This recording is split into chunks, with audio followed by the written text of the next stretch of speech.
આપત્તિની સ્થિતિમાં નાગરિકોએ શું કરવાનું અને તેના વિશે મુસાફરોને સમજ આપવામાં આવી। અમરેલીમાં મોક ડ્રીલ યોજવામાં આવી। ગુજરાત માર્ગ વાહન વ્યવહાર નિગમના અમરેલી બસ પોર્ટ ખાતે એક મોક ડ્રીલનું આયોજન કરવામાં આવ્યું હતું। પ્રવર્તમાન સ્થિતિને અનુલક્ષી અમરેલી શહેરમાં નાગરિકો અવગત થાય તે માટે અમરેલી જિલ્લા વહીવટી તંત્ર, ફાયર બ્રિગેડ, ઇમરજન્સી એમ્બ્યુલન્સ સેવા 108, પોલીસ વિભાગના આંતરિક સંકલનની મુસાફરોથી ભરેલા બસ મથકમાં બનતી ત્વરાએ રાહત અને બચાવ કામગીરી મોક ડ્રીલના માધ્યમથી કરાવવામાં આવી હતી। નિવાસી અધિક કલેક્ટરશ્રીની વિશેષ ઉપસ્થિતિ અને ફાયર અધિકારી એચ.સી. ગઢવીના નિર્દેશનના યોજાયેલા મોક ડ્રીલ પ્રારંભે બસપોર્ટની સૂચના માટેની પ્રસારણ વ્યવસ્થા દ્વારા મુસાફરોને સૂચિત મોક ડ્રીલ વિશે અવગત કરવામાં આવ્યા હતા। નાગરિકોમાં ભય ન ફેલાય અને અફવાઓનો માહોલ ન બને તે માટે સૂચનાઓનું પુનરાવર્તન કરવામાં આવ્યું હતું। આ દરમિયાન અગાઉથી નક્કી કરવામાં આવેલ સ્થિતિ મુજબ ફાયર બ્રિગેડને બસ મથકમાં ઇમરજન્સીનો કોલ મળ્યો હતો। પળવારમાં જ બસપોર્ટ ખાતે 108ની 3 એમ્બ્યુલન્સ, ફાયર બ્રિગેડના 2 ફાયર ફાઇટર, 2 વાહનો, રેસ્ક્યુ સાધનો સાથે જવાનો દોડી આવ્યા હતા। આ મોક ડ્રીલમાં 12 જેટલા મુસાફરોનું રેસ્ક્યુ કરી તેમને તાત્કાલિક આરોગ્ય કેન્દ્ર પર લઈ જવામાં આવ્યા હતા। આગ બુઝાવવા માટેના વિવિધ ઉપકરણો દ્વારા ફાયર બ્રિગેડે આ સ્થિતિને કાબૂમાં લેવાના નિર્દેશન કર્યું હતું। આ મોક ડ્રીલ વિશે વિગતો આપતા અમરેલી જિલ્લા નિવાસી અધિક કલેક્ટર દિલીપસિંહે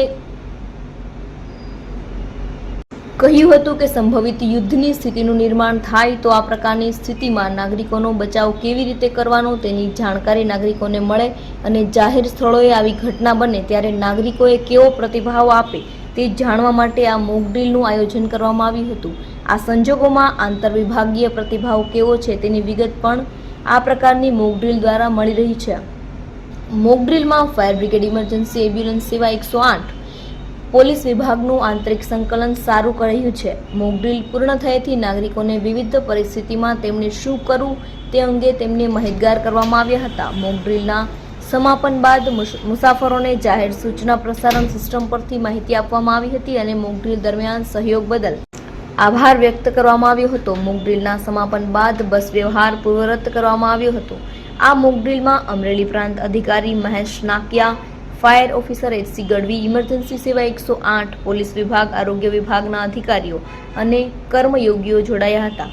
જે યુદ્ધની પરિસ્થિતિ નિર્માણ થઈ છે અને આપણા દેશ ઉપર જે હુમલો કરનારા લોકો ઉપર આપણે જે કાર્યવાહી કરી રહ્યા છીએ એના સંદર્ભે સંભવિત પરિસ્થિતિમાં કેવી રીતે આપણે બચાવ કરવો એ માટેની લોકોને જાણકારી મળે અને ખાસ કરીને જાહેર સ્થળે આવી કોઈ ઘટના બનવા પામે તો તેમાં લોકો કેવો રિસ્પોન્સ આપે છે, આપણા વિવિધ વિભાગોનો રિસ્પોન્સ કેટલો સજ્જડ હોય છે એની માપ કાઢવા માટે અને લોકોને ઘટનાને પ્રત્યે કેવો રિસ્પોન્સ આપ્યો એનાથી માહિતગાર કરવા માટે આજે આપણા ફાયર અને ઇમરજન્સી ડિપાર્ટમેન્ટ દ્વારા એક મોક ડ્રીલનું આયોજન કરવામાં આવ્યું હતું।